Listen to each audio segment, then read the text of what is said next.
There you go. I see it. Okay, welcome everyone. I am so excited to be face to face on Zoom with Daisy Fair, who is the narrator and so much more than a narrator of the audiobook Temple Dancer. And I thought I would start by answering the question myself why I chose Daisy. Well, first and foremost, her audition was so good. It was a tough audition because I'd given a number of different voices, because the novel has a number of different voices and characters.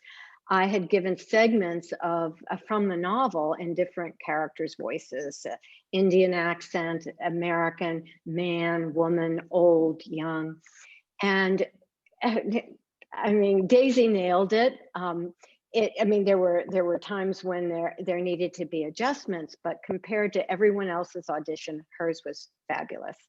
And so here's the other reason why I thought she'd make a fabulous editor, director, and narrator. Listen to this. This is her bio. So sorry, Daisy. Hi, first of all, and Yeah. and you have to listen to more words about yourself before we actually dive in. So Daisy was born and raised in Taos, New Mexico. After she graduated from high school, she attended the undergraduate theater program at Northwestern University. She realized pretty quickly that cities were not her thing, and she transferred to Colorado College in the mid 1990s. She spent her 20s, get this, ski patrolling, raft guiding, and raft racing with the US women's rafting team, where she eventually met her husband in Colorado, and they moved together to Snowbird, Utah.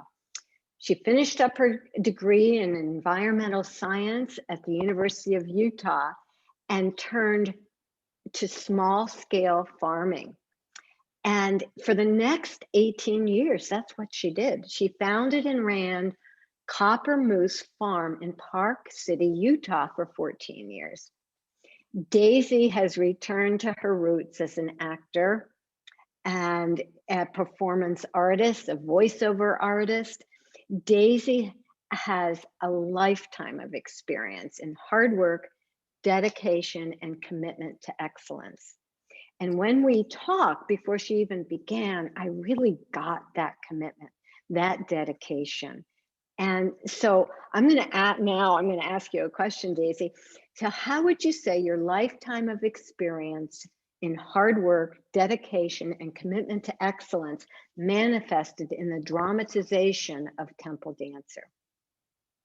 And I believe I've said this to you before, Amy, but maybe not. But Temple Dancer is the toughest narration I've ever done. And so it required me to really dig in to my desire to always do things the best they can be done. And I often will sacrifice, not anything, but certainly a lot of my time and all my energies to make sure that that is so, whether it was in, athletics or farming, and now narration. So I had to dig deep and hold on to the confidence that I knew when it was good enough and when it wasn't. And you and I talked a couple times throughout this process, and I let you know a couple times that I wasn't done, it wasn't good enough. And so I think that shows through in in the ability to look at my work and know whether I can do better or not, and to push through when I can do better. So I always want everything I'm involved with to be the best it can be. And I mean, there were times, I told Daisy this, there were times when I was reading a particular section and I was so caught up in the narration that tears came to my eyes or I laughed out loud. And it was almost as though I forgot I had written it. I mean, it became alive for me. So I know it will become alive for other listeners who aren't so familiar with the material. So one of the things I wanted to ask you about is that you had said to me that you could really relate to Becky, Wendy's daughter, and Saraswati. They are kind of feisty, willful characters. And they were a little easier for you than, say, Wendy. But I wanted to ask you what you related to, and what made it easier to narrate from their point. I should say dramatize, because you really did create a theatrical performance, I think, in this narration. What made it easier to relate to them? Well, you and I, when we had talked before the narration began, um, you had mentioned that you thought that I was more of a Becky and you were more of a Wendy on some levels. And I had gone outside after that conversation to do a little weeding because you may take the girl off the farm, but you can't take the farm out of the girl. So I was outside weeding and thinking about that. And realized that, a lot of the interactions that Becky has with Wendy, throughout her life, the bond that they have when they're when Becky's quite young, um, that teenage strife and growth and separation, and then Becky as a young adult, felt similar to me in my relationship with my mom. And some of Becky's responses to Wendy, based on Wendy's decisions and what she puts her time into, felt very familiar to me. And Becky is such a doer. She's very physical. She's a dancer, and I am also a very physical person. Always been a doer. I'd prefer to do something about it than to talk about it. um, Mm. and that is what Becky talks about as well. She's going to do something about it. She's not going to spend much time talking about it. As I wrote to you when we were talking about some questions, I have found, of course, as I've gotten older, that I have found a lot of value in thinking and talking about issues, even if I'm never going to get involved in them. And so a lot of this is personality based, but a lot of it is probably also maturity and wisdom based. So I would say that I am sliding more into that period of my life where um, thinking and talking and discovering internally has become maybe equal at this point to discovering externally and doing. Mhm. So that was, so Becky was an easy fit for me. And then Saraswati, although, her history, her culture could not be more different from mine. She has a fire, and such a. I wonder if I had been born in a time and a place and a woman as Saraswati was, would my fire have survived like hers did?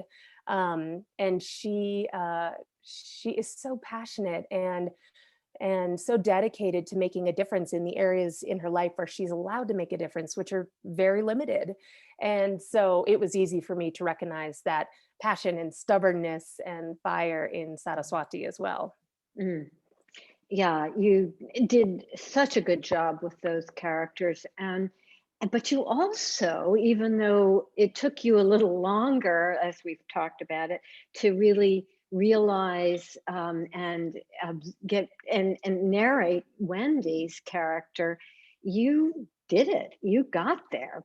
Made me cry at times. So I'm wondering if you want to talk about that process at all, the narration of Yeah, Wendy. Wendy's was a long process for me.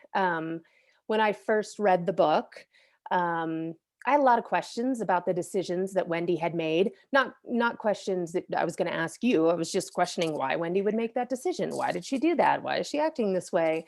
And I started narrating the book, and I would get to sections and be like, "Oh, here's the part where she does that," or I don't know. And it was just in the back of my head, and after listening to some of those chapters, it wasn't right. And I had to really dive deep and think a lot about Wendy, think a lot more about the book as a whole, because it's a very thought-provoking book. It's not a fluffy read. It's going to make you think. And certainly for any woman, I hope any human, but certainly for any woman, it's going to activate you in some place. It's going to touch a part of you. Um, and so really diving into Wendy and not only making friends with Wendy, which was the next step. I made friends with Wendy, but then really uh, feeling Wendy, which Mhm. was really hard at times because Wendy feels a lot and Wendy questions herself a lot. And I don't as much as Wendy, and I was there for a while, and I had to remember, as any, as a method type actor might do at times, you have to remember that's not you, that's Wendy. But that's what it took for me to do Wendy justice, Mm, because she has such courage. I mean, she really does. She has such courage, which I respect immensely. She is a professional, which I respect immensely. Her love for her daughter is beautiful, and she's a passionate, wonderful woman. And so that is what Wendy was due, and that is what made the narration complete, is when I got there. um, mhm, and so that took a little while, but I will say that thinking so much about Wendy, who is someone I don't know, I'll never meet her, but to live her for that amount of time, and to really understand why she made decisions and why she is the woman that she is, I am a more compassionate person for it. And mm, to really think about all the different ways to be woman.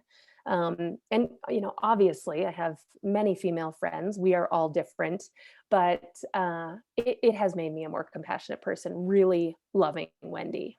mm.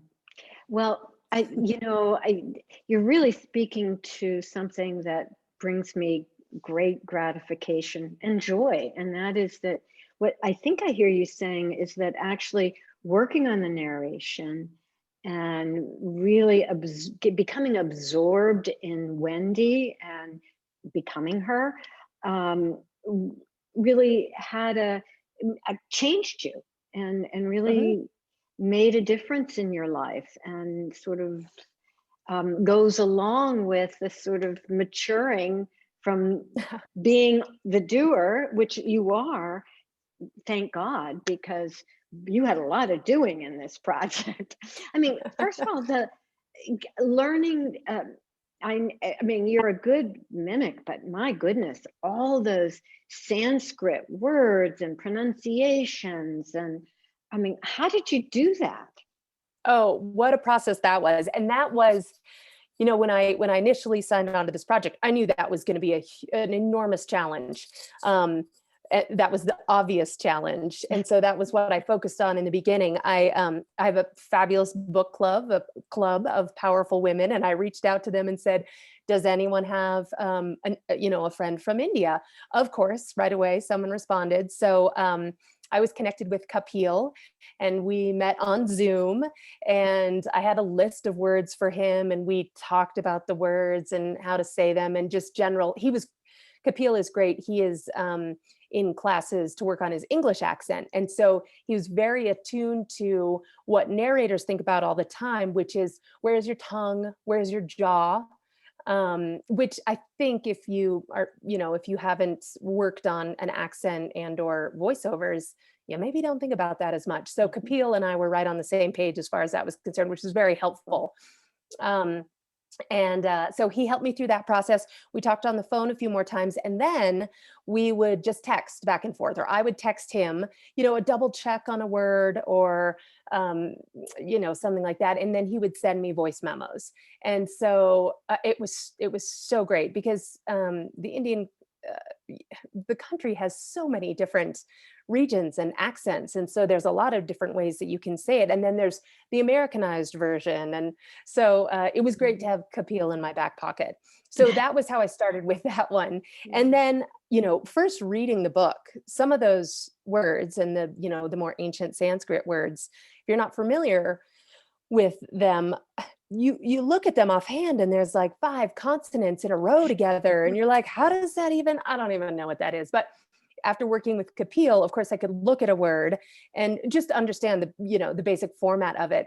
And then diving further into the accent, just normal words like chant or whatever they were, really really thinking all the time about the Indian accent. Then when I would switch over to Wendy's side of the story, I would have to do retakes all the time because I would still be reading the word with the Indian accent because that had been what I would be practicing so much, which was incredibly annoying on my part because I was like, oh, you're finally to the, easier part of the actual verbalization of the narrative. And now you're still messing up because you're still back in 1943 India. Great day. But I did find that funny at a certain stage of the book where I would have to clear my mind, remind myself that now we are in present-ish day, Western world, and we are now speaking with an English accent, Daisy. Wow. I've often wondered because when I travel, especially, I listen to audiobooks, and I've often wondered the process because sometimes when there are accents and different ages, I'm thinking, okay, the narrator must record all of the guy and then all of the gal and then edit them together because how does she switch back and forth so easily? And are you saying to me that you would switch back and forth and read the whole thing and not just do the guy, not just do when, like separate them out? Wow. Yeah, no, it's all when I am reading a story, it's too important to be in the story because Hmm. that's when it really comes across in the narration. That's when the reader gets, or the listener gets lost, is when the narrator is also lost 100% in it. And so what I do, and it takes a week or so, and that's why I go back and forth with my authors about different vocalizations of characters, and I usually end up re-recording the first chapter regardless of what the book is because I just wasn't quite settled in it yet. But when I'm getting ready to do the different voices, I have a notebook with me. I'll have photos with me if the author has provided photos of characters because I can Hmm. look at them and that gives me some guts to hold on to. But speaking of guts, I write down in my notebook for each character where they come from in my body.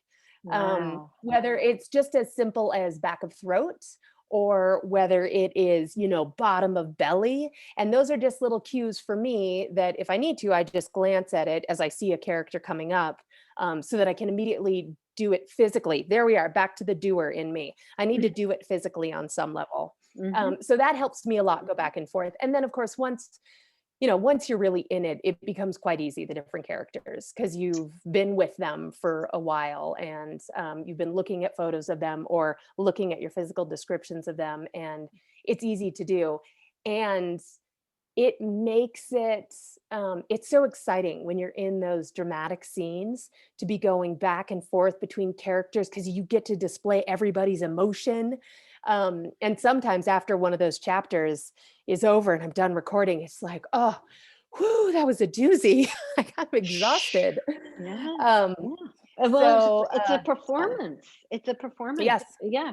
Like you're on stage and it's Yep. like, and it shows because even I, who wrote the narrative, am it's like blown away at times by some of the scenes and really in it with you. So thank you for all That's of great that. to hear. Um, That is the so goal. is there anything else you want to say or ask before we end our time together on Zoom? Well, there was a couple other things that let's see, would like to point out about the book. It matters. Mm. This book tells a story about a segment in history and culture that I certainly was unaware of. And I don't know how many other people are. And so I think the book matters. And that is so valuable to me. I have been a person for my adult life who has tried to make a difference. And it's been a transition for me going from a small scale farmer where every day, every moment I felt I was making a difference Mhm. to a profession where sometimes, hopefully, you are making a difference and sometimes maybe you aren't, maybe in a Mhm. really deep gut level. But I'm so glad to be part of this project because I think it's important. So thank you for writing the book. I Mhm. know that you spent many, many years with it, maybe not, Mhm, on it, mhm, because I have heard your story of how it came to you, but you spent many years with it. And I kept thinking about that during the narration, that it deserved the time, it deserved the steeping and the brewing because of what you had given it. So thank you for that. Um, and I am curious. I do know, the history of how the book started, but I wonder how much of Wendy is you and how much of Wendy is just Wendy. yeah. Well, anytime I've written fiction, it has been from sort of answering why questions. And so I create, like, I'm not a clinical social worker, I'm not an artist, a painter, which Wendy is. Um, and I live in Tucson. I lived in Pittsburgh. Actually did live a bit in New England. So I create a biography that isn't me, but has then I can sink into, with this created biography, the emotional truths. I can mine my own questions. And like Wendy, I am, I have a history of depression. I'm more ruminative, I'm more contemplative, and a little bit introverted. So a lot of that, a lot of Wendy's psycho emotional reality is reflective of mine during different stages of my life. I think Wendy is actually more emotional than I am, and writing the scenes towards the end where she does get emotional, more emotional, are a little bit alien to me because that's not who I am. I tend to see the bigger picture, or you can say numb out. I mean, whatever it is, I'm not as emotional as Becky or my own daughter or perhaps you, So there's an emotional truth to Wendy's character, but all the details. I have made mistakes in my life. I have regrets, but they're not the same ones that Wendy has in the book. Yeah. And yet when we had talked at the beginning of this whole process, the factor that you left in my mind, there was such a cliffhanger with Guru Nityanand and Mm, why he shunned Wendy the way he did. And when we mhm. talked at the beginning of the book, that was my biggest question to you. What was the scoop with the Guru? Yeah. And so you had mentioned that actually was one of the Yes. few personal things that came Yeah. from your life, an aspect. I'm still That's fascinated by that. that's true. I think in India there's a tendency for a guru to feel that the role is as a big stick teacher to break through the ego of, and when you're not yet formed as a strong character because of whether it's your trauma history, which in my case it was some trauma, or whatever. You go with questions of your identity to India. You don't go with this kind of ego structure that someone who's raised in a village of, aunties, uncles, and knows their place in the world and in society and in their families. They know who they are. So the guru's role for someone raised in India is to break through that so that true self can emerge. But if you haven't created that sense of self yet, and it took me a long time to do that because of my own history and my basic personality of sort of rumination, depression. When you're still seeking that and a guru bashes you and pushes you away, which happened to me, it can be devastating. And I actually, I had been teaching yoga. I stopped teaching yoga when I came back from India the second time.